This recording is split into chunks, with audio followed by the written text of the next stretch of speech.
সালামু আলাইকুম রহমতুল্লাহি বারাকাতু। এই এনায়েতুল্লাহ আব্বাসি লুচ্চা, তোর ছাত্র, এই নাস্তিকের বাচ্চা, তোর ছাত্র বলেছে কওমি উলামাদের সাথে বহস করবে। আমি তোকে চ্যালেঞ্জ দিলাম, এই মাসুক বদমাস জারব সন্তান, কুকুরের সন্তান, আমি তোকে চ্যালেঞ্জ দিলাম। তোর টাইম কিয়ামত পর্যন্ত তুই আমার সাথে বহস কর। বাপের বেটা হলে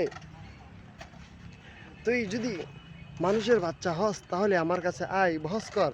আর যদি কুকুরের বাচ্চা হস তাহলে বহস করবি না। আয় আমার কাছে আয়, কুকুরের বাচ্চা, জানোয়ারের বাচ্চা। তুই তো ভালোভাবে কোরআনের ইবারত তুই পড়তে পারছ, তুই ভালো তো হাদিসের ইবারত পড়তে পারস না। জানোয়ারের বাচ্চা, তুই বলস যে আব্দুল মালেক সাহেব হাফিজাহুল্লাহ, ওনার সাথে তুই বহস করবে। আবার বলস তোর নাভির নিচের চুল সবাই মিলে ফালাইতে পারি নাই।